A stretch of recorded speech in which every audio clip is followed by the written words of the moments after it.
नमस्कार, सुप्रभात। आप देख रहे हैं खबर एचपी और समय हो चला है हिमाचल की 25 बड़ी खबरों को जानने का। तो आइए एक नजर डालते हैं 25 बड़ी खबरों पर फटाफट अंदाज में। इससे पहले यदि आप वीडियो को लाइक नहीं किए तो लाइक कर दीजिए और चैनल को सब्सक्राइब कर लीजिए। प्रदेश में 2000 से अधिक पदों पर जल्द होगी भर्ती, सीएम सुक्खू ने राज्य चयन आयोग को दिए निर्देश। जी मुख्यमंत्री सुखवीर सुक्खू ने कहा कि विभिन्न विभागों, बोर्डों और निगमों के 2000 से अधिक पदों की भर्ती प्रक्रिया शीघ्र शुरू होगी। उन्होंने यहां हिमाचल प्रदेश राज्य चयन आयोग यानी कि HPRCA हमीरपुर की बैठक की अध्यक्षता करते हुए यह निर्देश दिए। उन्होंने HPRCA को उन उम्मीदवारों को 2 वर्ष की आयु छूट प्रदान करने को कहा जो विभिन्न कारणों से आवेदन करने से वंचित रह गए थे। इसके साथ ही मुख्यमंत्री ने मंत्रिमंडल की तरफ से अनुमोदित 6 पोस्ट कोड के 660 पदों के परिणामों को शीघ्र घोषित करने के निर्देश दिए। हिमाचल में शिक्षकों को बड़ा झटका, अनुबंध की अवधि का लाभ देने वाली सभी नोटिफिकेशन विथड्रॉ। हिमाचल प्रदेश में नियमित होने पर अनुबंध अवधि के वित्तीय लाभ मिलने का इंतजार कर रहे शिक्षकों की उम्मीदों को बड़ा झटका लगा। हिमाचल प्रदेश सरकारी कर्मचारी भर्ती एवं सेवा शर्तें संशोधन विधेयक 2024 लागू होने के बाद उच्च शिक्षा विभाग ने नियमित होने पर अनुबंध अवधि के लाभ देने वाली सभी नोटिफिकेशन को विथड्रॉ कर दिया। इन आदेशों को वापस लेने के बाद शिक्षकों को लाखों का एरियर मिलने की उम्मीद से हाथ धोना पड़ा। इसको लेकर उच्च शिक्षा निदेशक डॉक्टर अमरजीत शर्मा की ओर से सभी कॉलेज प्रिंसिपल को आदेश जारी किए गए। इनमें संस्कृत कॉलेज भी शामिल है। हिमाचल कैबिनेट ने राज्यपाल के अभिभाषण को दी स्वीकृति, विभिन्न विभागों में 145 पद भरने को मिली मंजूरी। जब मंत्रिमंडल ने सरकारी विभागों में विभिन्न श्रेणियों के 145 पदों को सृजित कर भरने का निर्णय लिया। इसके तहत नए स्तरोन्नत नगर निगमों में 66 पद, नगर परिषदों में 3 पद, नव सृजित नगर पंचायतों में 70 पद और शहरी विकास विभाग के निदेशालय में 6 पद भरे जाएंगे। मंत्रिमंडल ने शिमला स्थित अटल सुपर स्पेशलिटी मेडिकल संस्थान चंबीयाना में गैस्ट्रोएंट्रोलॉजी विभाग के लिए 2 वरिष्ठ रेजिडेंट चिकित्सकों के पद सृजित कर भरने की भी मंजूरी दी। वन संरक्षण के लिए महिला युवक मंडलों को मुआवजा दिया जाएगा, वन मित्रों को जल्द मिलेंगे नियुक्ति पत्र। जी हां, मुख्यमंत्री सुखवीर सुक्खू ने मंगलवार को वन विभाग की विभिन्न योजनाओं व परियोजनाओं की समीक्षा करते हुए राज्य में वन क्षेत्र को विस्तार देने और संरक्षित करने के लिए महिला मंडलों, युवक मंडलों, स्वयं सहायता समूह व पंचायतों की भागीदारी सुनिश्चित करने के निर्देश दिए। उन्हें वन संरक्षण में सेवा प्रदान करने के लिए उचित मुआवजा दिया जाएगा और राज्य सरकार ने इस संबंध में 100 करोड़ रुपये आवंटित किए हैं। इसके अतिरिक्त पौधों की जीवित प्रतिशतता के आधार पर 5 साल के बाद इंसेंटिव प्रदान कर उन्हें प्रोत्साहित किया जाएगा। उन्होंने वन क्षेत्र में 60% फलदार व चारे की प्रजातियां लगाने के निर्देश दिए ताकि जंगल में ही जंगली जानवरों की आवश्यकताओं की उपलब्धता हो सके। इससे किसानों की फसलों को जानवरों से होने वाले नुकसान से बचाया जा सकेगा। प्राकृतिक खेती के लिए पंचायत स्तर पर बनेंगे क्लस्टर, 40 करोड़ रुपये जारी। जय केंद्र सरकार की योजना राष्ट्रीय प्राकृतिक खेती मिशन के तहत पंचायत स्तर पर बनने वाले क्लस्टरों के एक्शन प्लान को सरकार से मंजूरी मिल गई है। वह प्रदेश भर में इस परियोजना के तहत बनने वाले क्लस्टरों के लिए केंद्र सरकार से वर्ष 2025-26 के लिए 40 करोड़ रुपये जारी हो गए। इसके लिए जनवरी माह में सरकार को एक्शन प्लान भेजा गया था। वह प्राकृतिक खेती विंग की ओर से पंचायतों में क्लस्टर बनने की प्रक्रिया शुरू कर दी गई है। इसी हफ्ते से पंचायतों में शिविर लगाना शुरू हो जाएंगे। बारिश के पानी का हिसाब रखेगा हिमाचल, जल सूचना केंद्र स्थापित होगा। जब प्रदेश में बारिश के पानी का हिसाब रखा जाएगा, बर्फ पिघलने से कितना पानी मिला इसका भी पूरा लेखा जोखा रहेगा। वह केंद्र सरकार के निर्देशों पर हिमाचल प्रदेश में राज्य जल सूचना केंद्र स्थापित किया जाएगा। राजपत्र में इसे लेकर अधिसूचना जारी की गई। राष्ट्रीय जल सूचना विज्ञान केंद्र, जल संसाधन मंत्रालय, भारत सरकार और हिमाचल प्रदेश सरकार के बीच जनवरी 2023 में हस्ताक्षरित हुए समझौता ज्ञापन के तहत प्रदेश में जल सूचना केंद्र स्थापित किया जाएगा। स्कूल शिक्षा बोर्ड ने पेपर मूल्यांकन के लिए शिक्षकों से मांगे आवेदन। हिमाचल प्रदेश स्कूल शिक्षा बोर्ड ने मार्च 2025 में संचालित करवाई जा रही विभिन्न कक्षाओं की बोर्ड परीक्षाओं से संबंधित विविध विषयों की उत्तर पुस्तिकाओं के मूल्यांकन के लिए मुख्य परीक्षक व उप परीक्षक की नियुक्ति के लिए सहमति पत्र आमंत्रित किए हैं। इसका लिंक संबंधित स्कूल के यूजर ID पर उपलब्ध करवा दिया गया है। वह बोर्ड सचिव डॉक्टर मेजर विशाल शर्मा ने बताया कि बोर्ड नियमानुसार मुख्य परीक्षक के लिए संबंधित विषय में कम से कम 10 वर्ष व उप परीक्षक के लिए कम से कम 3 वर्ष यानी कि बोर्ड से संबद्धता प्राप्त निजी स्कूलों के अध्यापकों के लिए कम से कम 4 वर्ष का नियमित शिक्षण अनुभव आवश्यक है। माध्यमिक शिक्षा कोड 2012 में निहित संख्या 2.20 में संशोधन करते हुए बोर्ड सेवाओं को सरकारी स्कूलों में कार्यरत सभी अध्यापकों के लिए अनिवार्य कर दिया गया। बोर्ड सचिव ने प्रदेश के समस्त स्कूल प्रमुखों को सूचित किया जाता है कि वे 25 मार्च 2025 तक अपने अधीनस्थ प्राध्यापकों अध्यापकों के सहमति पत्र बोर्ड वेबसाइट के माध्यम से ऑनलाइन अपलोड करवाना सुनिश्चित करें। हिमाचल स्कूल शिक्षा बोर्ड नकल करते पकड़े तो 3 साल नहीं दे सकेंगे परीक्षा। हिमाचल प्रदेश स्कूल शिक्षा बोर्ड की वार्षिक परीक्षाओं में अगर इस बार परीक्षार्थी नकल करते हुए पकड़े गए तो वे अगले 3 साल तक परीक्षा नहीं दे सकेंगे। नकल के मामले रोकने को लेकर इस बार स्कूल शिक्षा बोर्ड सख्त हुआ है। मैं इससे पहले जिस पेपर में नकल करते हुए परीक्षार्थी को पकड़ा जाता था उस पेपर में ही उसका UMC केस बनाकर संबंधित विषय में फेल किया जाता था। वह प्रदेश स्कूल शिक्षा बोर्ड की वार्षिक परीक्षाएं 4 मार्च से शुरू हो गई है। कांग्रेस की नई कार्यकारिणी से पहले बनेगी समन्वय कमेटी, रजनी हाईकमान को सौंपेगी रिपोर्ट। हिमाचल प्रदेश कांग्रेस की प्रभारी रजनी पाटिल ने सोमवार को दिल्ली पहुंचकर हाईकमान को हिमाचल की रिपोर्ट सौंप दी है। वह संभावित है कि अब जल्द ही प्रदेश में नई कार्यकारिणी की गठन की प्रक्रिया तेज होगी। वह प्रदेश के 2 दिवसीय दौरे पर शिमला आई। पाटिल ने कहा था कि वह सरकार और संगठन में बेहतर सामंजस्य बनाए रखने के लिए एक समन्वय कमेटी का गठन किया जाएगा। वह कार्यकारिणी के गठन से पहले समन्वय कमेटी बनाई जाएगी। ऐसे में चर्चा है कि 1-2 दिन के भीतर समन्वय कमेटी का गठन हो सकता है। इसके बाद सभी वरिष्ठ नेताओं से चर्चा करने के बाद कार्यकारिणी के गठन की प्रक्रिया शुरू होगी। संशोधन विधेयक लागू होने के बाद अनुबंध अवधि के लाभ देने वाली सभी अधिसूचनाएं और निर्देश लिए वापस। हिमाचल प्रदेश में अनुबंध अवधि के लाभ देने वाली सभी अधिसूचनाएं और निर्देश विदड्रॉ कर दिए गए। वे प्रदेश में सरकारी कर्मचारी भर्ती एवं सेवा शर्तें संशोधन विधेयक 2024 लागू होने पर शिक्षा विभाग ने यह फैसला लिया है। वह सहायक प्रवक्ताओं, आचार्यों सहित अन्य श्रेणियों के कई शिक्षकों से संबंधित प्रस्ताव अब रद्द माने जाएंगे। वह जारी पत्र में उच्च शिक्षा निदेशक ने कहा कि सहायक प्रवक्ताओं सहित अन्य श्रेणियों के शिक्षकों से संबंधित अनुबंध सेवा काल से जुड़े वरिष्ठता और वित्तीय लाभ मांगने वाले सभी प्रस्ताव रद्द कर दिए गए हैं। हिमाचल में जल्द बंद हो सकती है अयोग्य विधायकों की पेंशन, आपत्तियां दूर कर राजभवन भेजा विधेयक। हिमाचल प्रदेश में अयोग्य विधायकों की पेंशन जल्द बंद हो सकती है। वह सरकार ने राज्यपाल की आपत्तियों को दूर कर राजभवन की मंजूरी के विधेयक वापस भेज दिया। वह बीते साल सितंबर में विधानसभा के मानसून सत्र के दौरान अयोग्य विधायकों को पेंशन नहीं देने का फैसला हुआ था। वह बीते वर्ष बजट सत्र में 6 कांग्रेस विधायकों की ओर से क्रॉस वोटिंग करने के बाद यह विधेयक लाया गया। विधेयक मंजूर होने पर पूर्व विधायक देवेंद्र भुट्टो और चैतन्य शर्मा को पेंशन और भत्ते नहीं मिलेंगे। सुधीर शर्मा, राजेंद्र राणा, ID लखनपाल, रवि ठाकुर के कार्यकाल की पेंशन में गणना नहीं होगी। इन सभी विधायकों से पेंशन और भत्तों की रिकवरी करने का प्रावधान भी विधेयक में किया गया है। वेतन नहीं मिलने पर हिमाचल विश्वविद्यालय के कर्मचारी खपा, प्रशासनिक भवन के बाहर किया प्रदर्शन। हिमाचल प्रदेश विश्वविद्यालय शिमला के शिक्षकों और गैर शिक्षक कर्मचारियों को फरवरी माह के वेतन का 4 मार्च दोपहर तक भी भुगतान नहीं किया गया। इसके चलते विश्वविद्यालय के गैर शिक्षक कर्मचारियों ने लगातार दूसरे दिन मंगलवार को प्रशासनिक भवन के बाहर सरकार और विश्वविद्यालय प्रशासन के इस लापरवाह रवैये के विरोध में प्रदर्शन किया। विश्वविद्यालय के गैर शिक्षक कर्मचारियों ने कहा कि यह पहला मौका है जब विश्वविद्यालय के कर्मियों के खातों में 1 तारीख को वेतन नहीं आया। इस मामले को लेकर विश्वविद्यालय गैर शिक्षक कर्मचारी संघ ने कुलपति को मांग पत्र भेजा। शिमला से मंडी मार्ग का रखरखाव 15 अप्रैल तक पूरा किया जाएगा। NHAI ने हाईकोर्ट में दी जानकारी। ये national highway authority of India ने हिमाचल प्रदेश हाईकोर्ट में जानकारी दी है कि शिमला मंडी सड़क के रखरखाव का कार्य 15 अप्रैल तक पूरा किया जाएगा। इस पर अदालत ने NHAI को अगली सुनवाई को शपथ पत्र दायर करने को कहा है। इस मामले की सुनवाई 7 अप्रैल को होगी। अदालत में सुनवाई के दौरान परियोजना निदेशक व्यक्तिगत तौर पर हुए पेश हुए। उन्होंने आश्वासन दिया है कि सड़क निर्माण कार्य प्रगति पर है और 1200 मीटर सड़क की दुरुस्तगी का कार्य बहुत जल्द पूरा किया जाएगा। अधिकारी की नियुक्ति और तबादला सरकार का क्षेत्राधिकार, अदालत ऐसे मामलों में दखल नहीं कर सकती। हिमाचल हाईकोर्ट ने IPS से इल्मा अफरोज को फिर से बद्दी में SP तैनात करने की मांग वाली जनहित याचिका खारिज कर दी है।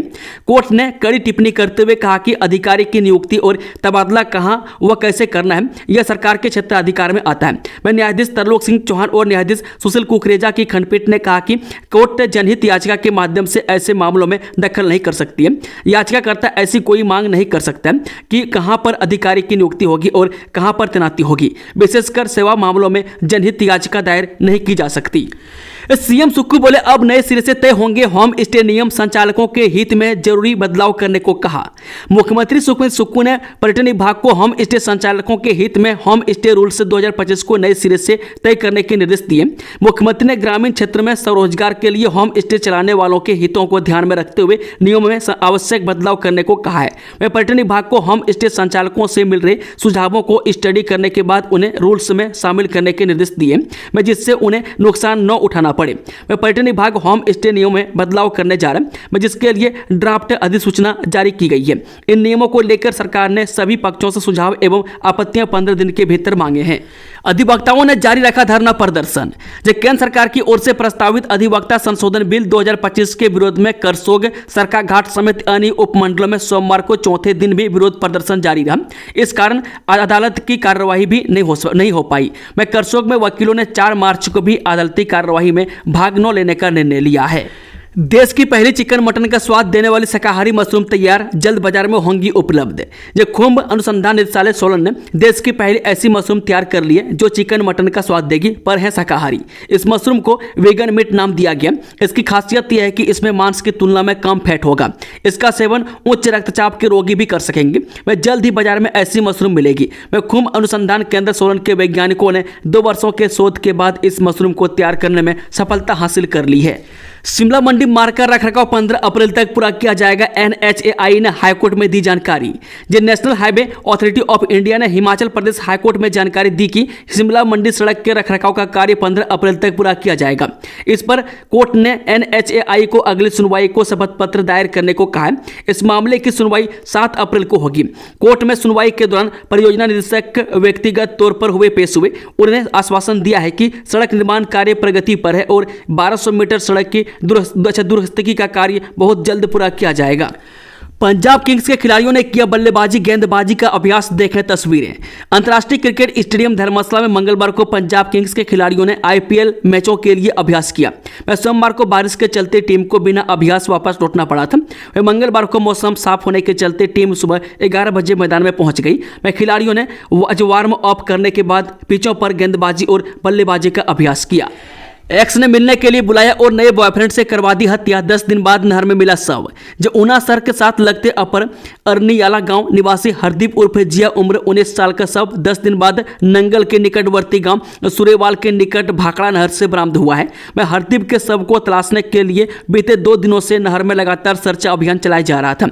मंगलवार सुबह गोताखोर कमलप्रीत सैनी की टीम को ग्रामीणों ने जानकारी दी कि एक शव पानी के साथ बहता हुआ जा रहा। सूचना मिलते ही मौके पर पहुंचे कमलप्रीत सैनी की टीम ने नहर के बीचों बीच पानी के साथ बह रहे शव किनारे लाकर बांध दिया। मौके पर उपस्थित पुलिस जवानों ने इसकी जानकारी अपने उच्च अधिकारियों को दी। इसके बाद थाना सदर ऊना के प्रभारी इंस्पेक्टर गौरव भारद्वाज मौके पर पहुंचे और शव को शिनाख्त के बाद उन्हें सुपुर्द कर दिया। हिमाचल को पटरी पर लाने के लिए सरकार ने कमर कसी। BBMB से बकाया 4200 करोड़ लेने के प्रयास तेज। आर्थिक संसाधन भंवर में फंसे राज्य को पटरी पर लाने के लिए प्रदेश सरकार की ओर से संसाधन सृजन करने के लिए कदम उठाए जा रहे हैं। सचिवालय में आज उप मुख्यमंत्री मुकेश अग्निहोत्री की अध्यक्षता में आयोजित संसाधन सृजन कमेटी की बैठक आयोजित हुई। इस बैठक में मुकेश अग्निहोत्री के अतिरिक्त कृषि मंत्री चंद्र कुमार, हर्षवर्धन चौहान, अनिरुद्ध सिंह व राजेश धर्मानी ने संसाधन जुटाने के संबंध में विचार विमर्श किया। ऐसा माना जा रहा है कि लंबे समय से घाटे में चल रहे निगम बोर्डों को मर्ज किया जा सकता है। हॉस्टल छोड़ो या दोगुना फीस भरो, हिमाचल में जम्मू की गर्भवती छात्रा को प्रताड़ित करने का आरोप। जी हां, हिमाचल के सोलन जिले के वाकना घाट स्थित बाहरा विश्वविद्यालय के निदेशक पर गर्भवती छात्रा ने प्रताड़ित करने का आरोप लगाया। इस संबंध में छात्रा ने पुलिस से थाना कंडा घाट में शिकायत दर्ज करवाई है। छात्रा का आरोप है कि निदेशक ने उसे छात्रावास छोड़ने के लिए कहा है। यह भी कहा है कि अगर छात्रावास में रहना है तो दोगुना फीस का भुगतान करना होगा। बता दें कि जम्मू कश्मीर की रहने वाली पीड़िता ने बताया कि वह 2023 से बाहरा विश्वविद्यालय में LLB की पढ़ाई कर रही है और छात्रावास में ही रहती है। 2024 में उसका विवाह हो गया। अब वह जब फरवरी में छुट्टियों के बाद छात्रावास पहुंची तो निदेशक ने उसे यह कहकर प्रताड़ित करना शुरू कर दिया कि यहां गर्भवती महिलाएं नहीं रहेंगी। एरिया मैनेजर और असिस्टेंट इंजीनियर पदों के नतीजे घोषित, जाने किसे मिली सफलता। हिमाचल प्रदेश लोक सेवा आयोग ने मंगलवार को 2 बड़ी भर्तियों के पर्सनालिटी टेस्ट के नतीजे घोषित कर दिए। सहकारिता विभाग के अंतर्गत हिमाचल प्रदेश स्टेट को मार्केटिंग एंड कंज्यूमर फेडरेशन में एरिया मैनेजर के पद भरने के लिए आयोजित पर्सनालिटी टेस्ट में 3 उम्मीदवार उत्तीर्ण हुए हैं। मंगलवार को पर्सनालिटी टेस्ट आयोजित करने के बाद शाम के समय परिणाम घोषित किया गया। मेरिट के आधार पर अनुराग अग्निहोत्री, सिनी जिस्टू व अभय शिवान से भारद्वाज एरिया मैनेजर के पद पर चयनित हुए हैं। इसके साथ ही आयोग ने नियुक्ति के लिए उत्तीर्ण उम्मीदवारों के नाम आगे प्रेषित कर दिए हैं। नेता प्रतिपक्ष जयराम ठाकुर का तीखा प्रहार, बोले सरकार के मुखिया को सिर्फ अपनी कुर्सी की चिंता। राज्य की कानून व्यवस्था पर सवाल उठाते हुए पूर्व मुख्यमंत्री एवं नेता प्रतिपक्ष जयराम ठाकुर ने सरकार पर करारा हमला बोला। उन्होंने कहा कि सरकार के मुखिया को केवल अपनी कुर्सी की चिंता है और ऐसा लग रहा है कि कानून व्यवस्था को बनाए रखना उनकी प्राथमिकता ही नहीं है। यह चिंता का विषय है और विधानसभा सत्र में भाजपा इस मुद्दे को जोर शोर से उठाएगी। ITI बिलासपुर में साक्षात्कार 5 को होंगे। झडुंदा उपमंडल के बरठी में स्थित औद्योगिक प्रशिक्षण संस्थान बरठी जिला बिलासपुर में 5 मार्च को नामी कंपनियों द्वारा रोजगार मेले का आयोजन किया जाएगा। यह अवसर पुरुष एवं महिला दोनों उम्मीदवारों के लिए खुला है। में आवेदन के लिए शैक्षणिक योग्यता 5वीं से 12वीं पास रखी गई है, जबकि आयु सीमा 18 से 30 वर्ष निर्धारित की गई है। में इच्छुक अभ्यर्थी अपने दस्तावेजों और 2 फोटो के साथ संस्थान में साक्षात्कार के लिए उपस्थित हो सकते हैं। 5.25 करोड़ लीटर शराब घटक जाएंगे हिमाचली। हिमाचल में मार्च के अंत तक 5.25 करोड़ लीटर शराब बिक्री का अनुमान है। राज्य सरकार ने बीते साल अप्रैल में लागू हुई नई एक्साइज पॉलिसी में इस लक्ष्य को तय किया था। राज्य में शराब बिक्री का यह न्यूनतम गारंटीकृत कोटा है और इसे हर हाल में पूरा करना होगा। इतनी शराब बिक्री से सरकार को 2700 करोड़ रुपये का राजस्व हासिल होगा। इस लक्ष्य पर आगामी वित्तीय वर्ष के लिए नई पॉलिसी भी तैयार की जाएगी और इस पॉलिसी को अप्रैल महीने से लागू किया जाएगा। फिलहाल आबकारी कराधान विभाग अपने कोटे के नजदीक पहुंच चुका है और 31 मार्च को सामने आने वाले आंकड़े में हिमाचल में शराब बिक्री 5 करोड़ लीटर को पार कर जाएगी। आबकारी कराधान विभाग ने मौजूद वित्तीय वर्ष के लिए बीते साल मार्च में जो पॉलिसी तैयार की थी उसमें 3 करोड़ लीटर देसी शराब और 2 करोड़ 24 लाख लीटर अंग्रेजी शराब की बिक्री का लक्ष्य तय किया गया था। अंग्रेजी शराब की बिक्री के मामले में पहले 3 जिलों में कांगड़ा, शिमला और कुल्लू काबिज है। इनमें राज्य के सबसे बड़े जिला कांगड़ा में आबकारी विभाग ने मौजूदा वित्तीय वर्ष में 34,28,088 लीटर शराब बिक्री का लक्ष्य तय किया था और फरवरी तक विभाग इस लक्ष्य के 90% के करीब पहुंच गया है। हिमाचल प्रदेश में बिजली सस्ती करने की तैयारी, इस डेट तक आएगा नया टैरिफ। हिमाचल प्रदेश में बिजली का नया टैरिफ 20 मार्च तक आ जाएगा। इस बार लगभग इस दिन पहले ही विद्युत नियामक आयोग टैरिफ जारी कर देगा ताकि समय पर नए टैरिफ को लागू किया जाए। प्रदेश सरकार ने बिजली सस्ती करने के लिए अपनी ओर से पूरे प्रयास कर लिए और विद्युत बोर्ड को सरकार से जो निर्देश मिले उसके मुताबिक उन्होंने अपना पक्ष वहां पर रखा। नियामक आयोग के साथ बिजली बोर्ड की जो वार्ता होनी थी उसका दौरा पूरा हो गया और लेटेस्ट जानकारी बोर्ड से मांगी गई है। माना जा रहा है कि इस बार घरेलू उपभोक्ताओं पर ज्यादा बोझ नहीं पड़ेगा। टीम इंडिया की लगातार तीसरी बार फाइनल में एंट्री, कोहली की शानदार पारी की बदौलत ऑस्ट्रेलिया को 4 विकेट से हराया। जब भारतीय क्रिकेट टीम ने ऑस्ट्रेलिया को सेमीफाइनल में 4 विकेट से हराकर चैंपियंस ट्रॉफी के फाइनल में जगह बना ली है। टीम इंडिया ने ICC मेंस चैंपियंस ट्रॉफी के फाइनल में 5वीं बार जगह बनाई है। भारत ने सबसे पहले 2000 और 2002 में फाइनल खेला था। इसके साथ ही भारतीय ने 2013, 2017 के बाद लगातार तीसरी बार 2025 में फाइनल में एंट्री मारी है। अब भारतीय टीम 9 मार्च यानी रविवार को दुबई में फाइनल खेलने वाली है, जिसमें दूसरे सेमीफाइनल की विजेता से उसकी टक्कर होगी, जो दक्षिण अफ्रीका या न्यूजीलैंड में से एक हो सकती है। ऐसे में टीम इंडिया के पास चैंपियंस ट्रॉफी का टाइटल तीसरी बार जीतने का मौका होगा। इंडिया 2002 में संयुक्त विजेता रही और 2013 में धोनी की कप्तानी में भी विजेता बनी थी। डिप्टी सीएम ने की रिसोर्स मोबाइलाइजेशन के लिए कैबिनेट सब कमेटी की बैठक, आय बढ़ाने को लेकर हुई चर्चा। हिमाचल प्रदेश इन दिनों आर्थिक संकट से जूझ रहा है। ऐसे में सुकू सरकार ने रिसोर्स मोबिलाइजेशन के लिए कैबिनेट सब कमेटी गठित की है, जो प्रदेश को आर्थिक संकट से निकालने और आय बढ़ाने के लिए सरकार को सुझाव देंगी। मंगलवार को डिप्टी सीएम मुकेश अग्निहोत्री की अध्यक्षता में कैबिनेट सब कमेटी की बैठक हुई। इस दौरान आय बढ़ाने पर चर्चा हुई है। दोस्तों, खबरों का सिलसिला समाप्त होता है। अगर जानकारी पसंद आई तो वीडियो को लाइक, शेयर, चैनल को सब्सक्राइब जरूर कर लें और कमेंट बॉक्स में कमेंट करके बताएं कि आप न्यूज़ को किस जिले और पंचायत से देख रहे थे। Thank you, all the best. जय हिंद, जय हिमाचल।